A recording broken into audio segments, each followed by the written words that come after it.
buenas, soy Alberto Calle. Estaba previsto que viniera Rubén Atanasio, pero por un problema no ha podido asistir. Le traslado sus disculpas, pero bueno, a partir de aquí me pongo yo al frente y bueno, os voy a presentar un poquito el montaje y mantenimiento de autoconsumo en residencial.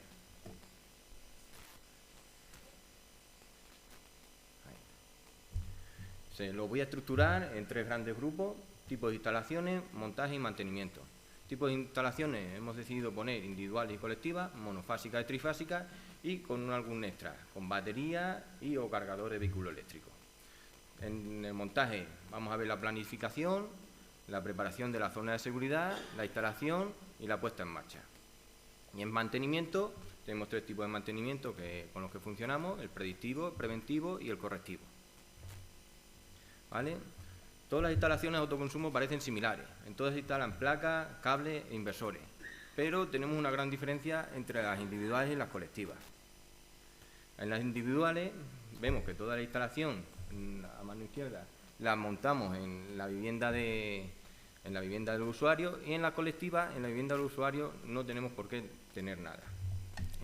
He añadido unas imágenes para que se vea más claramente. A mano derecha tenéis una vivienda, placas, las placas en el tejado, se monta inversor y demás, todo en la misma vivienda, y en la parte izquierda tenemos una comunidad solar que hemos montado nosotros, Electricidad La Serena, que da suministro a 100 viviendas. De esos 100 hogares, en ninguno de ellos hemos tenido que montar nada, simplemente se han suscrito, se han abonado a la comunidad, y de ahí para adelante ellos también están con el autoconsumo. ¿Vale? En tipo de instalaciones vemos las monofásicas y trifásicas. Es un detalle bastante importante a la hora de ir a instalar la instalación.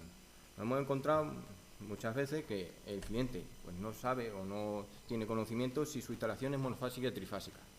Vale, pues simplemente se hace unas gestiones para averiguarlo y vemos si es monofásica o trifásica, ya que el tamaño de los componentes, como podemos ver en la parte de arriba monofásica, en la parte de abajo trifásica, es bastante más grande y hay que tenerlo en cuenta para tener hueco en los cuadros y demás. Después, los extras que implementamos, tenemos el autoconsumo con batería en la vivienda y después con cargador de vehículo eléctrico. Estas baterías, ya sea de coche o de vehículo eléctrico, vienen muy bien para aprovechar los excedentes, ya que todo lo que exceda la planta solar lo vamos cargando la batería del coche o la de casa. La planificación. Ya vamos por la parte de montaje. Realizamos una visita previa a las viviendas para ver y hacer un croquis para ayudar al cliente y al instalador. Así, una vez que se pone en marcha, pues tienen claro dónde van a ir y no surgen dudas. Se le plantea un pequeño croquis donde van en las placas, las canalizaciones y la zona de inversor. La planificación también, tipo de cubierta. Es importante a la hora de instalar saber a qué cubierta nos vamos a enfrentar. Existen muchos tipos de cubiertas en el mercado, pero bueno, he decidido poner tipo de teja, de chapa y cubierta plana. Son las más comunes, no encontramos más cubiertas, pero de momento estas son las más comunes. Para todas estas cubiertas, pues tenemos en el mercado, por parte de Metal Frame, que ya lo han comentado los compañeros, y por parte de SolarBroad, diferentes, por así decirlo, marcas y opciones para todo tipo de cubiertas. Ahora vamos por la preparación de la zona de seguridad. Antes de iniciar el montaje, es preciso delimitar la zona de seguridad de la instalación donde van a trabajar los operarios, ya que van a trabajar en altura y es peligroso que anden por allí el propio cliente o cualquiera que pueda pasar por la calle, porque muchas veces se hacen estas instalaciones en las calles, en vía pública, y puede pasar cualquier transeúnte. Pues lo normal es hacer una zona de seguridad delimitando con conos, vallas o cintas. También es importante que los operarios tengan los EPIs individuales y que estén siempre en todo momento amarrados, incluso en el momento de subir con la grúa y de cambiar de la grúa al tejado, que siempre tengan amarre, en la línea de vida, comúnmente como la llamamos nosotros. Después, una vez que ya tiene el instalador el croquis, se hace la instalación, según el croquis. Es sencillo, se llega, montamos las placas en el tejado, las canalizaciones y los inversores. Para llevar a cabo la instalación lo hacemos con este esquema. Empezamos por la disposición de la estructura. Fijamos las estructuras. Seguimos después con otro tipo de instalación, pues la bajada de cableado, la colocación del inversor, la colocación de los paneles solares y comprobamos la cobertura Wi-Fi. Hacemos todo este otro trabajo mientras que el taco químico, normalmente el que se usa en tejados de tejas, se va secando. Hay que darle tiempo para que el taco químico coja fuerza y no se mueva la estructura. Hay que ver en las características técnicas del taco químico el tiempo que necesita. Los hay de rápida fijación y los hay más lentas. Hay que tener mucho cuidado y saber cuál se elige. Después, en la instalación del inversor. En todas las fichas técnicas de los inversores tenemos una página donde nos ponen las distancias que tenemos que tener de aire, por así decirlo. Distancia libre para que el inversor coja aire y refrigere perfectamente. Seguir las instrucciones del manual, dejarlo a las distancias mínimas como poco. Después, los cuadros. Tenemos los cuadros de continua, que son los que protegen la línea de continua que va desde las placas solares al inversor, y los cuadros de alterna, que depende si el cliente tiene o no tiene sobretensiones ya instalado en su vivienda, el cuadro principal de la vivienda, el de la derecha, no se tiene por qué tocar, pero si no lo tiene instalado, pues hay que tocarlo e instalarlo en sobretensiones. ¿Vale? Después, en la parte alterna también se usa un componente, el diferencial superinmunizado. Vale, la puesta en marcha. Antes de encender el inversor y demás, pues comprobamos las tensiones comprobamos las tensiones en los terminales y vemos que todo está bien conectado. Una vez que lo hemos revisado, ponemos en marcha el inversor siguiendo las instrucciones del manual y con la aplicación vamos gestionando la puesta en marcha del inversor. Es bien sencillo en la mayoría de aplicaciones con las que nos hemos enfrentado. Viene muy intuitivo y la verdad es que está muy bien explicado. Y siempre, si hay alguna duda o alguna consulta, con compañeros como los de Electrofil, pues tenemos un telefonazo y te ayudan y te echan una mano muy fácilmente. Mantenimiento, el predictivo. Este mantenimiento lo llevamos a cabo a distancia. Vemos, se comprueba la generación de las instalaciones. Al inicio, cuando las instalamos, vamos viendo que la producción y demás son correctas. Al cabo de un tiempo, al cabo de meses, años, vamos verificando que la generación y producción sigue estando en la línea, que no se sale de lo que está previsto que produzcan. ¿Vale? Al igual que anteriormente, cada fabricante usa su plataforma y le da sus datos. Como instalador tenemos más acceso que normalmente que los usuarios. Podemos ver las tensiones de string, podemos ver potencias, corrientes, en fin, gran variedad. En el mantenimiento predictivo lo que hacemos es una visita ya en la instalación, vemos las tensiones y corrientes que estén bien y con una cámara térmica vemos los componentes que se hayan puesto en una temperatura inadecuada, por así decirlo. En este punto los conectores MC4 son bastante importantes de nombrar. Son unas clavijas que se usan en los strings y no suelen dar problemas, pero es uno de los puntos calientes donde suele estar el problema de las instalaciones, que se detecta muy fácilmente con la inspección térmica. Y el correctivo. Se realiza una limpieza de la zona de las placas, de la zona de refrigeración del inversor, para que el inversor pues, refrigere perfectamente y que las placas produzcan adecuadamente. Esta limpieza yo la comparo mucho con la limpieza de un coche. Hay que tener mucho cuidado y también seguir las instrucciones del manual. Intentar no darle con alta presión y siempre con suavidad y no rayar el cristal. Bueno, hasta aquí. ¿Vale? Cualquier consulta o duda, en un rato les atiendo. Dejo a Javier que siga con su presentación. Muchas gracias.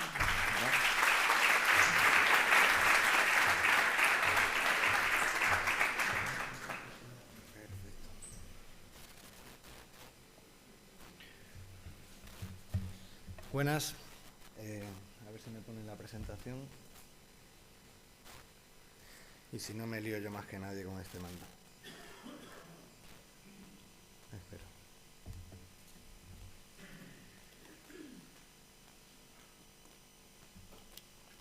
Bueno, pues a mí me toca hablar de la parte de montaje y mantenimiento de instalaciones de autoconsumo industrial. Viendo las presentaciones anteriores, la verdad que me hubiera encantado también meterme en el tema de diseño y demás, porque hay la gente que nos gusta esto, podemos estar discutiendo horas sobre si esto es mejor, lo otro, cuál es la mejor alternativa, pero bueno, voy a hacer una breve presentación también pasando por ahí, intentando no repetirme.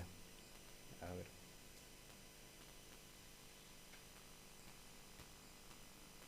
No sabía yo que esto iba a dar guerra. Ahora. Bueno, en primer lugar, presentarme, soy Javier Domínguez y soy el director técnico de Cambio Energético. Voy a hacer una breve presentación de la empresa porque creo que hay que conocerla. Mirad, somos una empresa que nació en Extremadura en el año 2009 y actualmente tenemos 22 sedes en toda España y estamos trabajando 160 trabajadores directos, aparte de los indirectos, y bueno, hemos realizado en el año 2022 más de 3.500 instalaciones. Esto creo que es una cosa a reseñar. Bueno, nos dieron el premio PYME del año en el año 2021 y la verdad que es una empresa de la que nos sentimos muy orgullosos porque la hemos construido los 3 que empezamos y toda la gente que se ha ido sumando a la misma. Vengo aquí a un foro y quiero plantear una cosa que creo que es muy buena en Extremadura, sobre todo es mucho mejor colaborar que competir. Entre todas las empresas que estamos aquí podemos encontrar fórmulas de colaboración que pueden ser muy interesantes. Al final somos empresas pequeñas compitiendo en muchos casos con empresas muy grandes como las grandes comercializadoras del mercado y creo que puede haber siempre líneas de colaboración que podemos ver, ¿no? Y creo que es muy positivo. En la estructura de cambio energético, para poder llegar a este número de instalaciones, pues tenemos, entre otras cosas, 28 ingenieros en plantilla, un equipo de 55 instaladores directos y luego una serie de departamentos como servicio técnico, operaciones, logística, que hacen que todo eso sea posible, ¿vale? Porque la verdad que realizar ese número de instalaciones el año pasado ha supuesto un esfuerzo importante de todo el equipo. Y bueno, voy a empezar con la parte de montaje. Voy a intentar hablar de cosas de las que no se han hablado. Mira, hay una cosa que está pasando mucho, estamos experimentando un boom del sector fotovoltaico, sobre todo de autoconsumo, y esto está haciendo que haya mucha gente que está entrando en el sector, unos de manera oportunista, otros de manera profesional, pero no podemos caer en la cuestión del precio y de la rapidez, ¿no? Al final todo se quiere con un precio y una rapidez. Bueno, hay que poner 2 cosas en valor también muy importantes, que son la calidad y la seguridad laboral. Agradezco al compañero de La Serena que haya hablado también del tema de seguridad laboral, porque es un tema que se pasa por alto siempre. Y desde aquí también hago un llamamiento a las instituciones y a la gente que prepara este tipo de foros, porque es una cosa que tenemos que tratar, ¿vale? El tema de la seguridad laboral en las instalaciones fotovoltaicas es muy importante. Estamos trabajando en tejados y si no ponemos foco ahí, no hacemos las cosas bien, va a haber muchos disgustos, ¿vale? O sea, que esto hago una mención a este tema. Entonces, simplemente, pues vamos a poner en valor que los costes de adquisición del sistema, lo que se denomina CAPEX, pues en muchas ocasiones va a estar enfrentado a los costes operativos, ¿vale? Cuanto mayor sea la inversión y mejor se prepare la instalación, seguramente vamos a reducir el coste de operación, siempre dentro de unos márgenes, por supuesto. Y bueno, con esa consideración previa voy a hablar un poco del proceso de instalación. Al final lo que quiero que veamos es que la instalación, el montaje, es, no sé, una instalación industrial de 100 kilovatios, pues son 5 días, en una instalación de 400 kilovatios es un mes, no sé, tiempos aproximados. Pero lo que es la preparación de eso es mucho más larga y requiere mucho más equipo y mucha más atención.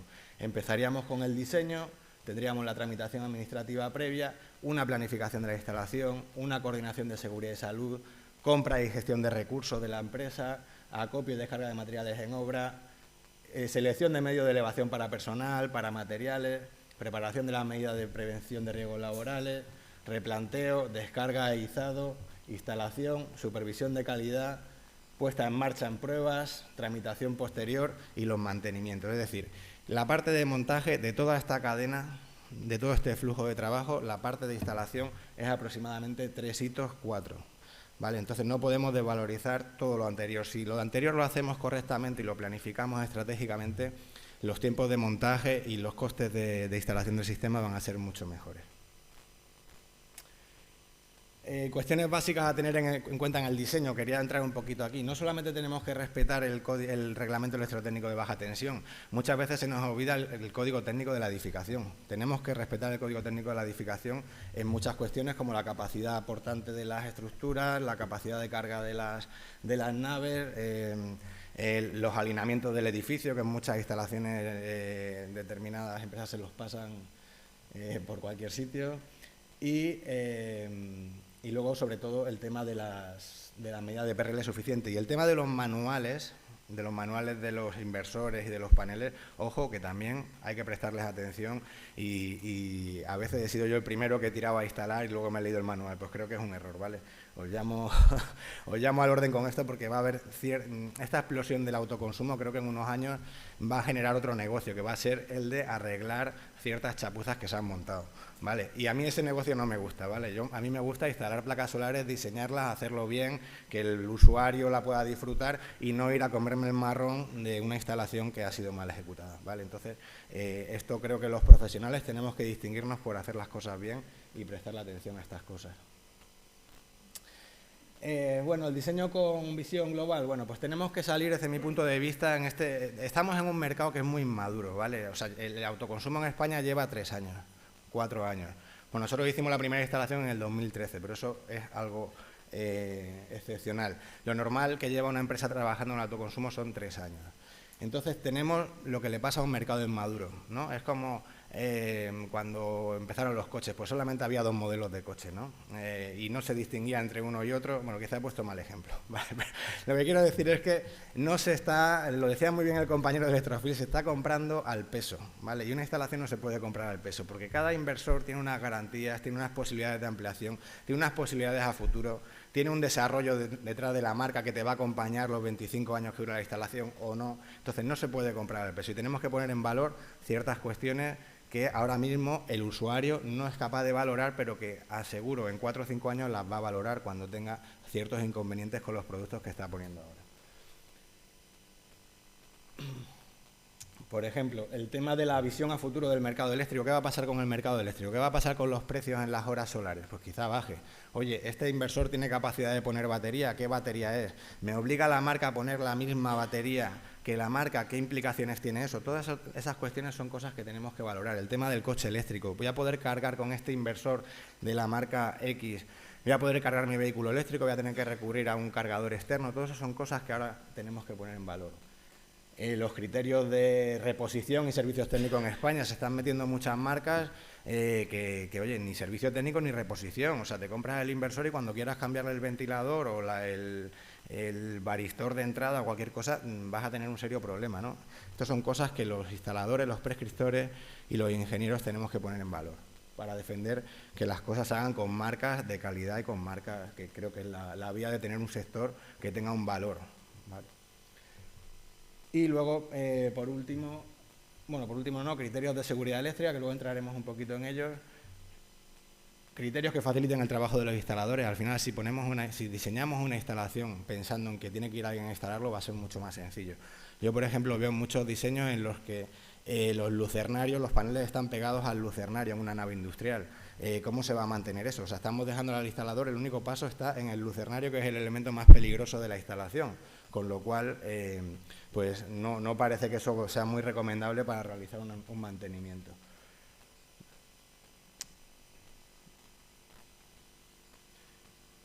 Aspectos que sí que tiene que resolver el diseño en las instalaciones industriales y que hay muchas incógnitas sobre ello. Yo los dejo aquí porque son cosas de las que nos han hablado. Por ejemplo, ¿cómo se compensa la energía reactiva en una instalación fotovoltaica? Esto a día de hoy pocas empresas lo están haciendo bien. Las instalaciones fotovoltaicas descompensan la reactiva. Hay que pensar en medidas para solucionar este tema y eso lo tiene que hacer el diseño. Mecanismos de disparo para certificar los sistemas invertidos. Veíamos antes los Renesis, los equipos pero esos equipos tienen que tirar un contactor que va a disparar el inversor. O sea, no vale solamente con que regule la capacidad del inversor, sino que además tiene que, en determinadas circunstancias, ser capaz de anular la producción del inversor, ¿vale? Esto tampoco se está haciendo bien desde mi punto de vista. Luego, el tema de los diferenciales de 30 miliamperios, según la normativa del Real Decreto del 2019, tienen que ser de 30 miliamperios y, sin embargo, muchos inversores recomiendan sensibilidades muy superiores. Entonces, estas cuestiones hay que resolverlas desde el diseño. La adaptación de los transformadores para el vertido. O sea, se están vendiendo instalaciones para vertido, que realmente van a tener que hacer unas modificaciones de centro de transformación muy potentes y que seguramente al final el usuario no va a querer asumir y creo que se está generando ahí un ruido innecesario. Bueno, y luego el tema de los lucernarios, que creo que también en la etapa de diseño pues a veces hay que tomar decisiones sobre esto por seguridad y también por producción. Voy a pasar sobre este tema del anexo 1 de la ITC 2040 porque no es el tema del diseño y creo que al final me voy a ir un poco de hora. Bueno, la planificación estratégica. Al final, planificar bien una instalación significa ahorrar tiempos, ¿vale? Y desde mi punto de vista, ¿qué es lo más importante? Bueno, vamos a ver, la prevención de riesgos laborales desde luego tiene que estar en el inicio de esa planificación.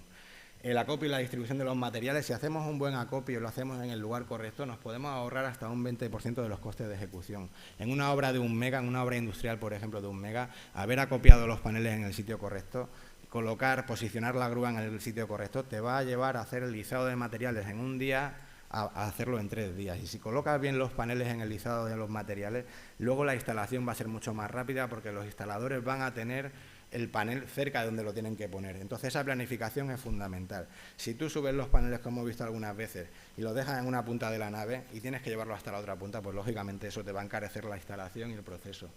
Elegir bien los medios de elevación. No vale ahorrar dinero en los medios de elevación, sobre todo para personal, ¿vale? El personal tiene que subir y bajar de una manera correcta y segura. Lo típico, el replanteo en obra perfecto, pero mirarlo, una cosa que no se está valorando tampoco, el personal cualificado. Cuando tú llevas a una obra personal cualificado, y os digo porque muchos de estos errores nosotros hemos caído. O sea, nosotros llevamos 12 años haciendo instalaciones, nos ha pasado de todo, no hemos hecho las cosas bien siempre. Si nosotros llevamos a personal cualificado a la obra, esa obra tarda la mitad, o sea, automáticamente. Entonces, a veces intentamos ahorrar costes en personal cuando no es donde hay que ahorrar, ¿vale? El personal tiene que estar bien cualificado, tiene que estar bien entrenado para hacer bien su obra. Y ejecutar, por ejemplo, una obra de manera simultánea, la parte del tejado y la parte de eléctrica, ejecutarla a la vez te va a ahorrar muchísimos tiempos. Pero para que eso pueda hacerse a la vez tiene que haber una buena planificación y equipos suficientemente formados. La puesta en marcha, bueno, los equipos que veíamos antes, los Renesis, si no es personal cualificado el que los monta, se puede pegar allí una semanita fácil. Y bueno, luego muy importante la revisión de calidad en instalaciones industriales, ¿vale? O sea, al final los instaladores están subidos en los tejados y, como yo digo siempre, les pega mucho el sol en la cabeza, ¿vale? Entonces hay que ir a ver que se esté haciendo bien las cosas, porque aunque sean muy buenos, cuando el sol te da en la cabeza todo el día, ya te entran las prisas y entonces tiene que haber una revisión posterior de calidad que consideramos que también te va a ahorrar costes operativos, ¿vale? Al final. Bueno, el tema de prevención de riesgos laborales me voy a meter, aunque no sea el tema, pero estamos hablando de montaje y esto hay que tenerlo muy en cuenta. Vale. Bueno, no voy a repetirme, muy importante, en las instalaciones de autoconsumo industrial es obligatorio una línea de vida certificada, porque esas instalaciones van a tener que hacerse luego un mantenimiento. La gente que prescribe instalaciones industriales tiene que decirle al cliente, al usuario, que está obligado, que si hay un accidente allí en un mantenimiento y él no tiene una línea de vida permanente, va a tener un serio problema. Tienen que hacer este tipo de cosas y nosotros como prescriptores no podemos pasar eso por alto. Si al final el cliente no quiere tomar la decisión, perfecto, pero tenemos que empezar a meter estas cosas en la cabeza del cliente, porque no es solamente montar el kilovatio al precio más barato, sino es montarlo con las respectivas prescripciones correctas, ¿no? Elegir si una línea de vida un vallado perimetral pues nos puede ahorrar unos costes de trabajo brutales, ¿vale? O sea, también estas cosas hay que tenerlas en cuenta. El tapado de lucernario es muy importante, esto lo hacen muy pocas empresas. Mirad, si veis en la foto de abajo, que no sé si se ve muy bien, está puesta una malla que cuesta bastante, no sé si sale a 10 euros el metro, una barbaridad. Pero es una cuestión que hay que hacer, porque si tenemos a los instaladores subidos en una cubierta, andando, con el sol dándoles en la cabeza, en cuanto se despisten, van a pisar un lucernario y se van a ir para abajo. Me ha pasado a mí y espero que no le pase a nadie. Entonces, por favor, los lucernarios siempre bien señalizados, ¿vale? Esto es una cuestión que creo que es fundamental. Y la utilización de pasillos técnicos. Esto creemos incluso que debía de ser que en algún momento alguien tiene que legislar para que los lucernarios sean transitables. No pueden ser trampas mortales que están en los tejados de las naves. O sea, un lucernario que lo pisa y se hunde. Y parece que es un elemento consistente, ¿no? En cuanto a la prevención de riesgos laborales, bueno, muy importante. Cuando hay tejados de más de 30 grados, ¿vale? Esto lo digo a los instaladores, eso es considerado un trabajo en altura. Hay que tener formación para trabajar en altura o contratar a una empresa que los tenga, ¿vale? Esto es importante porque un tejado con 30 grados ya te caes y te vas a ir, ¿vale? Entonces nosotros invertimos mucho en formar al personal en todos los sentidos. Bueno, aquí se veía un trabajador y bueno, preparando el tema de los lucernarios, que considero muy importante, como decía.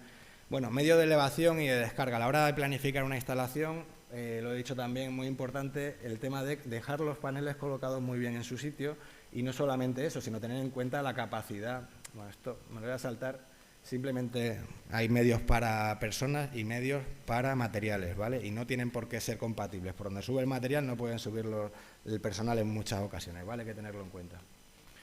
Pero este plano sí me interesa. Aquí esto es una instalación de 1 mega y es la planificación de descarga y la clasificación, perdón, el orden por el que se va a hacer y dónde se va a colocar la grúa. Si nosotros tenemos esto planificado cuando vamos a una obra grande, de 1 mega, esto te va a aligerar los costes de grúa, los costes de instalación, todo. Tiene que estar todo perfectamente previsto. ¿Dónde se pone la grúa? ¿Hasta dónde llega? ¿Dónde te va a dejar los palés? Porque es muy importante que los palés, por supuesto, estén encima de un sitio que sostenga ese peso, que no en todos casos pasa, y es otra de las cosas que algún día nos llevaremos una sorpresa.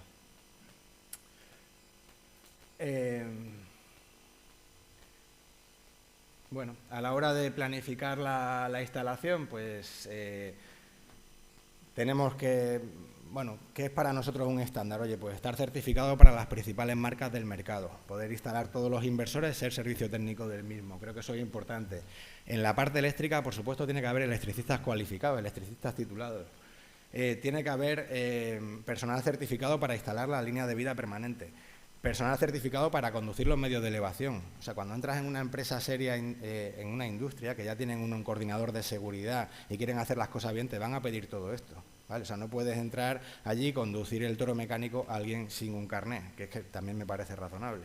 Entonces, este tipo de cosas hay que tenerlo muy en cuenta, sobre todo en la industrial, ¿vale? Y luego los equipos de trabajo básicos, pues cómo deben de estar formados desde nuestro punto de vista por una dirección de obra, un coordinador de seguridad y equipo de tejados y montadores mecánicos o montadores mecánicos en una obra de suelo y luego equipos de electricistas para la parte eléctrica, ¿vale? O sea, cada uno haciendo su trabajo y para lo que está formado. A la hora de la puesta en marcha, que también es un momento delicado, es muy importante la termografía, en industrial sobre todo, la termografía de los cuadros eléctricos. No solamente de los que montamos nosotros, sino de los del cliente, ¿vale? Porque muchas veces vamos a industrias que nadie ha pasado una cámara termográfica por allí desde que se montó y la inyección de determinadas intensidades y demás, bueno, pues nos viene demostrando la experiencia que a veces hace que lo que está al lado se estropee, ¿vale? Entonces mejor prevenir, pasar la termografía para, si hay elementos ya en mal estado, pues poderlo corregir. Muy importante la revisión de puesta a tierra y salto de diferencial, aunque esto lo va a hacer la OCA también, pero es muy importante tenerlo visto. La revisión de voltajes a la hora de conectar, ¿vale? Para intentar evitar polaridades inversas y demás que pueden generar un incendio en la obra, por muy protegido que esté el inversor. Y luego, a posteriori, la revisión de curvas IV para saber que todos los paneles están funcionando, todos los string, en el caso de un inversor string, están funcionando correctamente, y en el caso de un inversor con electrónica de potencia por módulo, como SolarEdge, vamos a poder ver la producción por paneles, ¿vale? Esto de la producción por paneles, lo ha comentado antes el compañero de Electrofil, es fundamental desde mi punto de vista en una instalación industrial.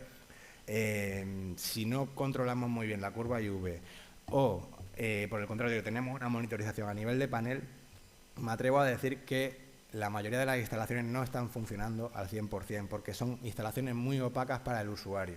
El usuario solamente ve la producción, pero es muy difícil analizar string a string el funcionamiento y que esté todo correcto. Y bueno, no sé cómo voy de tiempo, ¿me puede decir alguien? ¿Bien? ¿Correcto?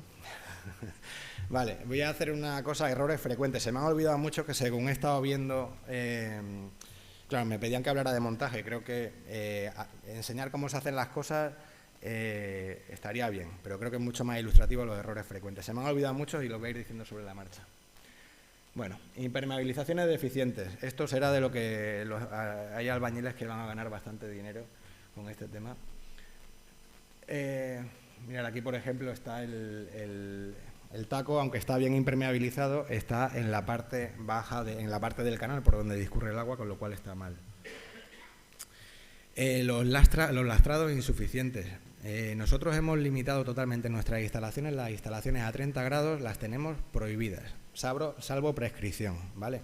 ¿Por qué? Porque imaginaros que con un triángulo a 15 grados, el lastre trasero para cumplir la normativa tiene que ser de 132 kilos y el delantero de 100 kilos, ¿vale? Esto es una barbaridad para subirlo al tejado, para manejarlo y sobre todo también hay que tener en cuenta la carga del tejado. Entonces, si disminuimos el ángulo del triángulo, eso va a ser... No, perdón, lo que estoy diciendo son los valores para 15 grados, es decir, si fuera a 30 grados sería mucho mayor, ¿vale? Entonces, creemos que es muy razonable aprovechar las cubiertas mejor, le damos menos inclinación, podemos juntar más las filas, sacar más kilovatios pico de esa misma cubierta y a la vez disminuir los efectos del viento, que van también a dar mucho que hablar, ¿vale? Porque ahora cada vez que venga una tormenta, una borrasca de estas, o sea, va a salir en los periódicos las placas solares, es una pena, pero es que se está haciendo mal, es la realidad. Se está haciendo mal por una parte de las empresas del sector, no por todas. Una cuestión muy importante es el código técnico de la edificación, son esos triangulitos, esos cuadraditos rojos que están en la parte de atrás del edificio, que son la zona donde más viento da y hay que respetarlos, no se pueden colocar ahí paneles solares y también, por supuesto, hay que hacer el estudio pertinente de a cuánto me tengo que alejar de la pared del edificio, ¿vale? Del borde del edificio, para mi instalación solar. Estos cálculos se están haciendo muy poco y esto creo que va a ser muy problemático, porque además cuando hay mucho viento este tipo de estructuras se mueven mucho y con el cimbreo acaban aflojándose las tuercas. Si no tienen el mantenimiento adecuado van a volar los paneles y cuando vuelan los paneles pueden ocasionar problemas muy importantes, ¿vale? Entonces esto es muy importante, ¿vale? Respetar estas medidas que nos dice el Código Técnico de la Edificación. Luego otra cosa también que va a dar muchos problemas es que los paneles no se están fijando correctamente. El fabricante del panel te dice cómo se coloca, qué anclajes admite y cuáles no. Si el panel lo colocamos de una manera que el fabricante no nos recomienda, y esto en las instalaciones de tejado es mucho más complicado que en suelo, ¿vale? Ese módulo no va a entrar en garantía, pero no va a entrar en garantía porque la fuerza del viento, el cimbreo, va a hacer que tenga microfisuras que el fabricante no va a cubrir. Entonces ese módulo en vez de 25 años nos va a durar 10 años. O bueno, no lo sé, ¿vale? Pero es un ejemplo. Entonces en esto hay que prestar especial atención. Ya no decir los módulos de 550, 560, 600, el burro ande o no ande que decían antes por aquí. Evidentemente esos módulos no están pensados para instalaciones de tejado y ese módulo es mucho, si coges un módulo de eso y lo cimbreas así, se mueve muchísimo, ¿vale? Entonces eso, ¿qué quiere decir? Que ese módulo tiene que estar anclado exactamente por donde dice el fabricante y si no va a tener mucho cimbreo. Entonces módulos de 550 no valen en instalaciones fotovoltaicas de residenciales, ¿vale? En industriales sí, porque es más fácil colocar las fijaciones en el sitio correcto. En cuanto a la compatibilidad de los módulos, también hay que ver la compatibilidad del módulo con los inversores. Hay ahora un gran problema con uno de los principales fabricantes del mercado, cuyo MPPT llega a 11 amperios y resulta que es el fabricante que más se vende. Así que ojo con lo que está montando mucha gente y está prescribiendo otra, porque cuando llegue este verano va a haber problemas. Cuando el módulo no llegue o sea, el módulo de 13 amperios se ve acapado por el MPPT de 11 amperios. Vale, ojo con lo que montamos. Bueno, voy a pasar por aquí. Vale, esto es se ve bastante, es de una conocida universidad de Extremadura. Y os puedo asegurar que son las 3 de ahí abajo, no están pensados para la vela que hace esa estructura, ¿vale? O sea, este tipo de cosas son barbaridades, eso es bastante fácil que un día vuelque. No quería que se viera el sitio, pero creo que alguno lo puede haber intuido. Vale, otro tipo de cosas locas que nos estamos viendo, ¿vale? Oye, esto ya no es que no cumpla el código técnico, es que esto va a matar a alguien, ¿vale? De verdad, los instaladores serios tenemos que negarnos a hacer este tipo de cosas, ¿vale? O sea, no se puede hacer. Pasa esto, ¿vale? Y de verdad que nos ha pasado a nosotros también, ¿eh? Pero fijaros, aquí no se han colocado, es una estructura bien instalada, bien colocado, todo bien hecho, pero no se ha respetado la distancia que dice el fabricante entre los triángulos. Y entonces, ¿qué ha hecho? Es que no se ha desanclado del suelo, al suelo está perfectamente anclada, pero si veis se ha roto la pieza de fijación, ¿vale? ¿Por qué? Porque donde había que meter 3 triángulos o había que meterlos cada 1,5 metros se han metido cada 2. Este tipo de cosas, súper importante. Luego, además, el seguro se va a hackear el fabricante de la estructura y te toca pagar a ti, ¿vale? Solar block, muy importante, esto lo vemos mucho también, el panel hay que ponerlo centrado, ¿vale? Pero por las propias prescripciones de solar block, que se ha hablado mucho aquí de esta estructura extremeña que nos encanta, pero por la prescripción del fabricante y por la prescripción del módulo, es decir, aquí no te va a cubrir solar block si se vuelca la estructura y no te va a cubrir el fabricante del módulo si salen microfisuras, no te va a cubrir ninguno de los dos, ¿vale? Porque has incumplido todas las medidas. Yo sé que alguno de aquí se va a poner nervioso viendo estas cosas porque estará diciendo a mí no me va a cubrir, a mí no me va a cubrir. Bueno. Vale, luego, mirad, esto también muy típico, estructuras que están colocadas en diagonal hacia, perpendicular al sentido de la cumbrera.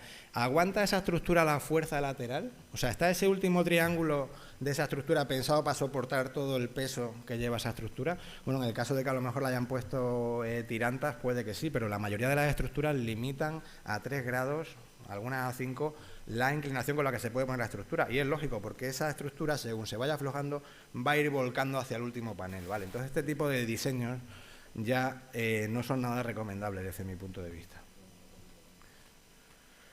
Y luego vienen lo que son cuando no respetamos las fijaciones, pues van a venir las microroturas y puntos calientes y ocasionalmente daños a bienes y personas y pérdidas económicas, ¿vale? Esto de las microroturas nosotros ya lo hemos empezado a ver, ¿vale? O sea, llevamos 12 años instalando y alguna que otra instalación, pues por determinadas circunstancias ya le han empezado a salir puntitos negros, ¿vale? Entonces, ojo, pues, gracias a que hacemos las cosas bien, han sido pocas, ¿vale? Pero eso va a pasar. Bueno, pues se coge, si estás trabajando con un panel serio, que tiene una marca seria, que tiene registro en España y que puedes llamar a su puerta, pues le llamas, le dices, oye, que tengo un panel que tiene problemas. Si estás cogiendo la marca de turno, probablemente no te abran la puerta.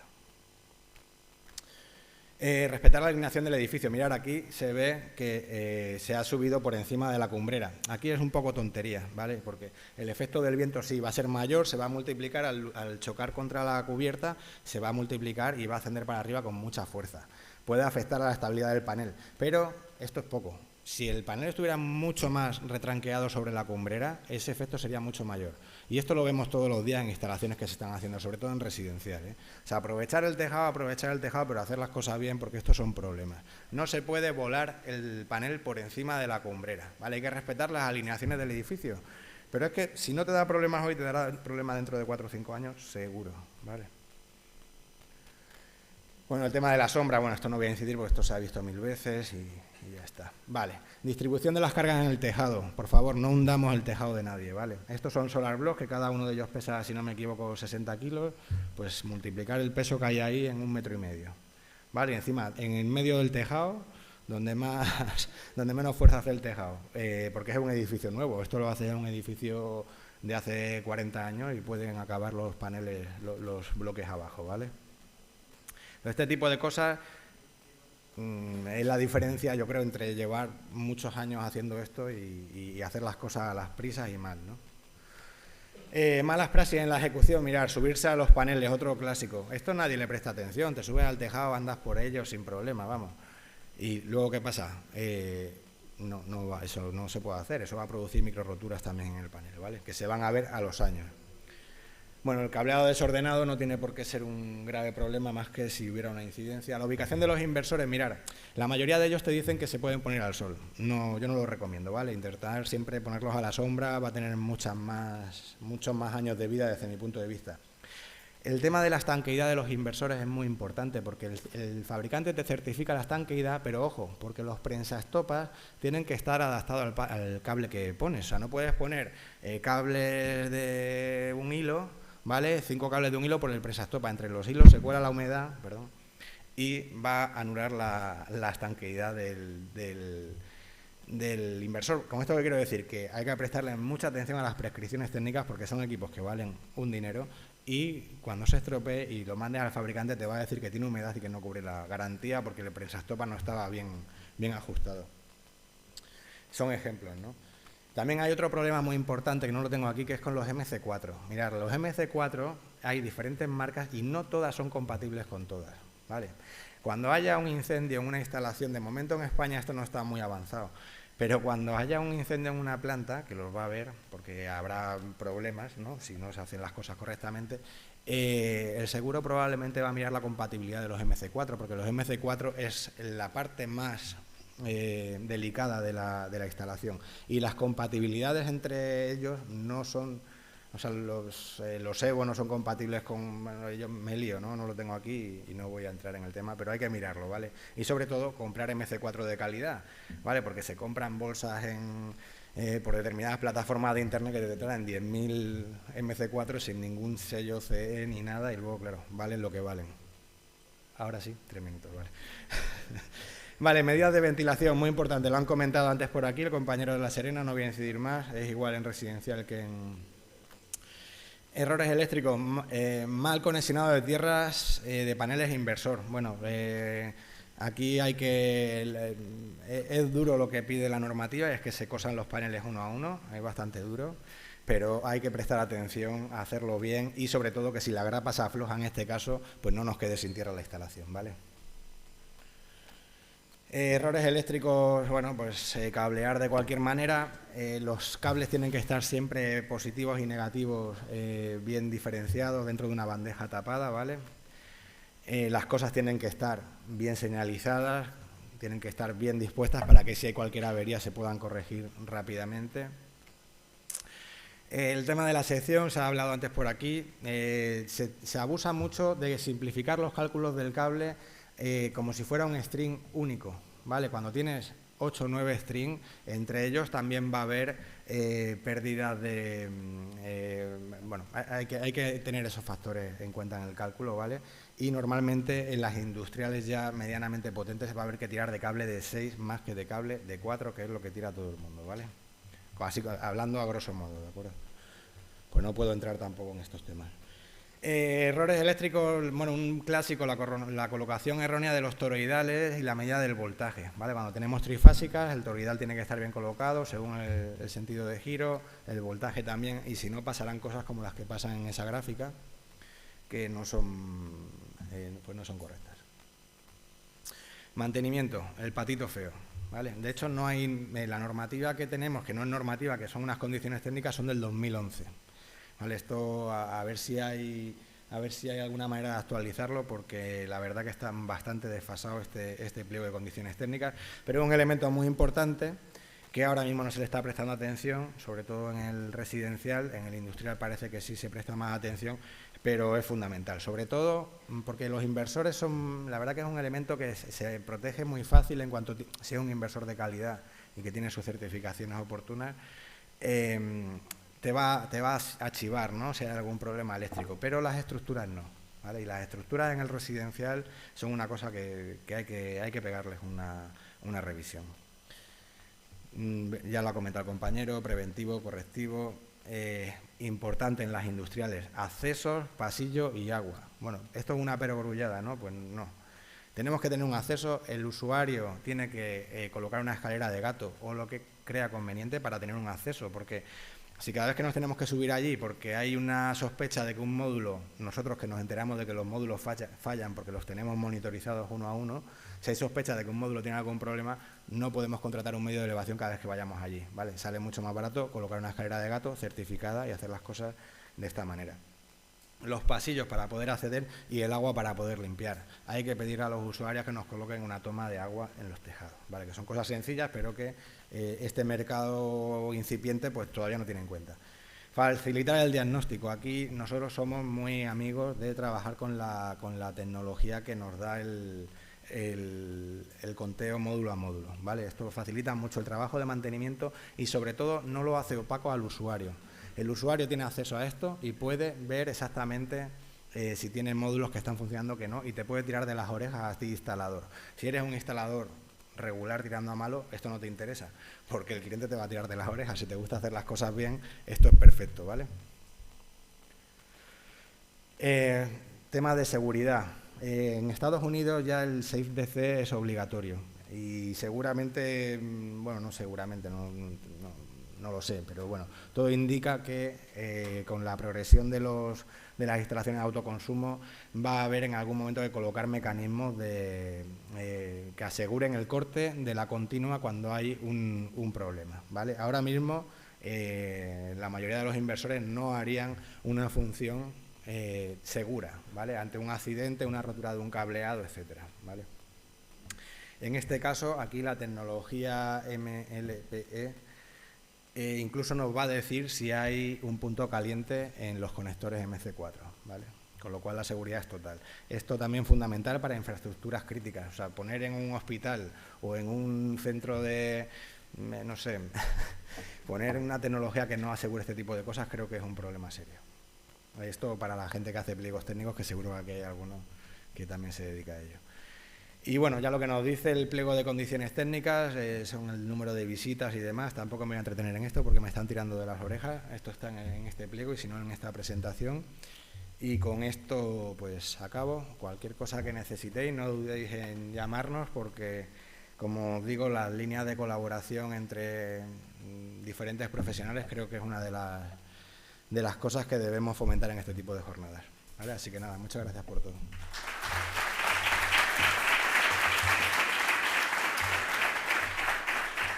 Muy bien, muchas gracias Javier por vuestra presentación. Vamos a hacer otro turno de dudas y preguntas, así que le voy a pedir a los ponentes que se vayan tomando asientos si queréis. Creo que es la manera más fácil de responderla. Alberto, Jesús, si estáis por ahí, y os subís. Así que es vuestro turno. Igual que dije antes, importante que no os llevéis nada, bueno, llevaros todos los conocimientos para casa, evidentemente, pero ninguna duda. Tenemos aquí a 3 grandes profesionales que están dispuestos a resolver cualquier duda que tengáis y aunque la hora es mala porque ya empieza a rugir la barriga, por favor, hacer todas las preguntas que tengáis y todas las dudas.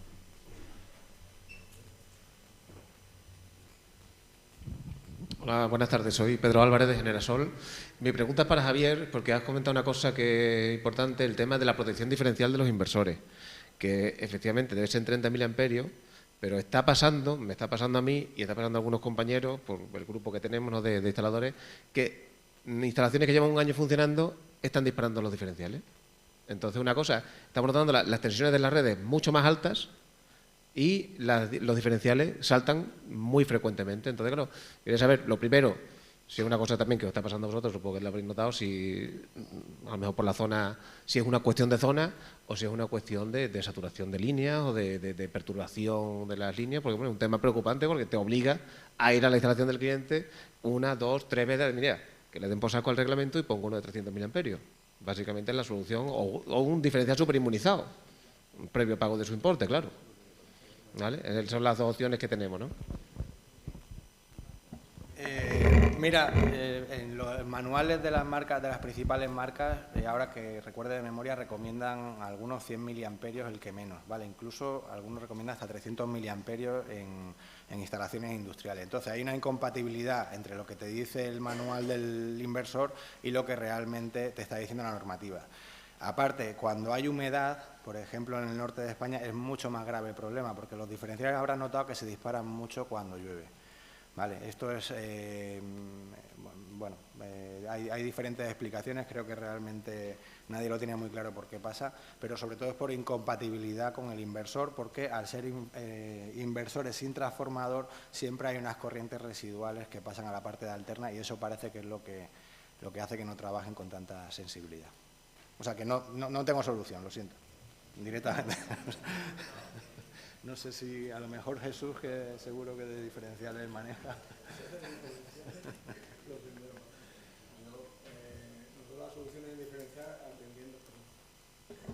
atendiéndome, me corrige Elena, ¿vale?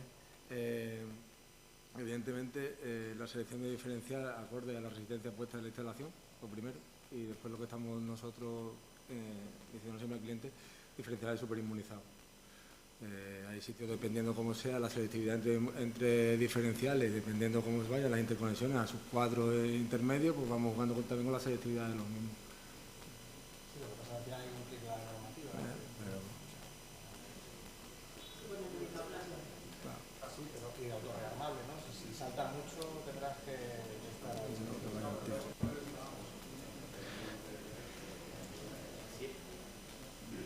¿Tenemos por aquí alguna duda más?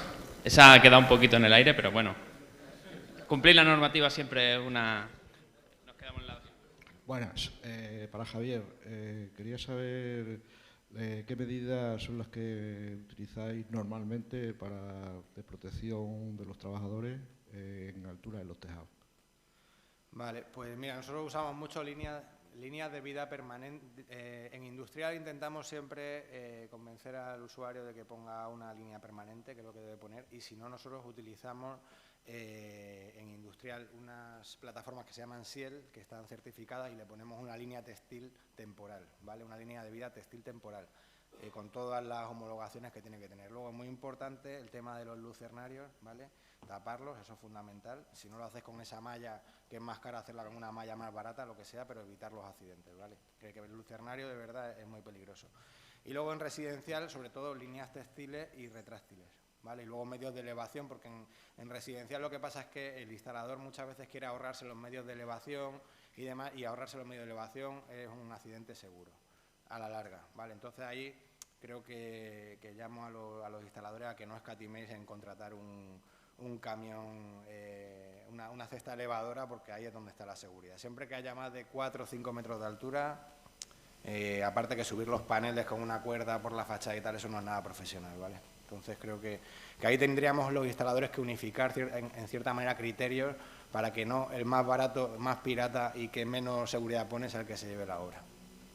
Vale, gracias. A Jesús, quería saber, como proveedor de material, actualmente si hay problema para recibir todo tipo de materiales de instalaciones solares, porque yo oigo hasta de un año para que te llegue un inversor, etcétera. Y quería saber cuáles son los puntos calientes ahora mismo en ese sentido.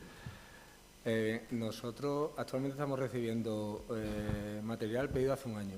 Esa es la realidad. Ha habido una crisis importante de materiales. A día de hoy en Electrofil hay material fotovoltaico. Tenemos gran cantidad de estos de inversores, de las dos marcas que hemos presentado y de Huawei, y tenemos gran cantidad de módulos fotovoltaicos. Para nosotros ahora mismo no es un problema el stock actualmente. Pero que en principio los datos que dan también sobre pedidos nuevos que se están haciendo hoy, las entregas que nos están dando son ya 2024. Eso es una realidad, ¿eh?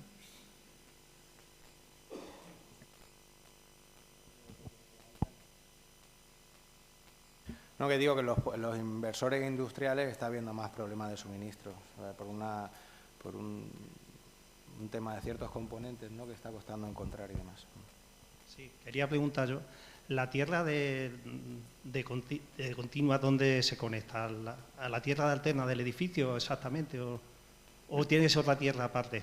La tierra de la instalación tiene que ser unipotencial, se debe conectar a la tierra del edificio. O sea, a la misma tierra. O sea, no puede, tiene que conectarse al inversor en la mayoría de los casos y del inversor a la misma tierra de alterna. Esto ha dado mucha guerra, de hecho me acuerdo de la primera instalación. Es que se ha hablado de que había que hacer una tierra independiente o, bueno, no sé qué información confusa. No hay que hacer ninguna tierra independiente. O sea, por lo menos normativa que yo conozca. Va a haber una actualización del código electrotécnico de baja tensión, especificando nuevas medidas para fotovoltaica. No sé si ahí vendrá algo, pero que yo tenga conocimiento no hace falta otra pica de tierra, ¿vale? Vale, gracias. Con respecto a la tierra, a nosotros nos gusta separarlas. Creo que también es un aspecto de diseño. Tenemos las tierras de continua por un lado y las tierras de alterna, cuando nos preguntan, por otro. La tierra de alterna, el inversor conectado a la tierra de edificio, por otra parte de rajes, placas y demás, tierras independientes.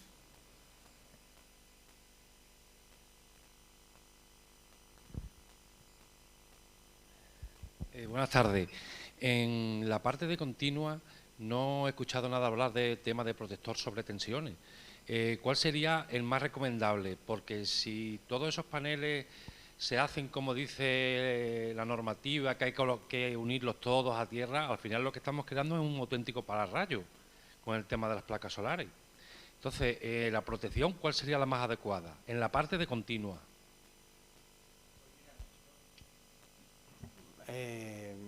Ahí eso también va a venir en la nueva actualización del código electrotécnico de baja tensión, va a venir exactamente cuándo va a haber que colocar esos protectores de sobretensiones y cuándo no. En la parte de continua se recomienda que cuando las tiradas, en industrial sobre todo, son de más de 20 metros y estás en un sitio aislado, también dependiendo de la zona de rayos y demás, eso hay unas tablas que se pueden mirar, se recomienda colocarlo. Es cierto que algunas marcas del mercado no te recomiendan ponerlo o lo traen integrado, o directamente no te lo recomiendan o lo traen integrado, ¿vale? Entonces ahí también hay que ver un poco lo que te indica el fabricante del inversor. Yo en instalaciones aisladas, en el campo y demás, recomiendo ponerlas. Recomiendo poner esos sobretensiones, ¿vale? Y si la marca no lo trae integrado, también, en instalaciones industriales. ¿Pero no lo recomiendas en una instalación residencial? No es que hay que tirar un poco también del fabricante. Hay fabricantes que sí, fabricantes que no. Por ejemplo, Huawei te dice directamente que no lo pongas. Fronius te recomienda ponerlo. De todas formas, la realidad, no sé la experiencia que tiene aquí otra gente, pues esto también se trata mucho de experiencias.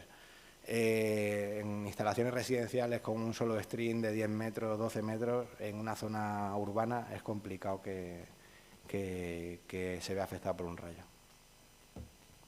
De hecho, creo que la nueva especificación técnica viene por ahí, viene por ahí, por metros de cables, tipo de zona y demás. Vale, gracias. ¿Alguna pregunta más? ¿Nadie va a preguntar cuánto está el eurovatio pico?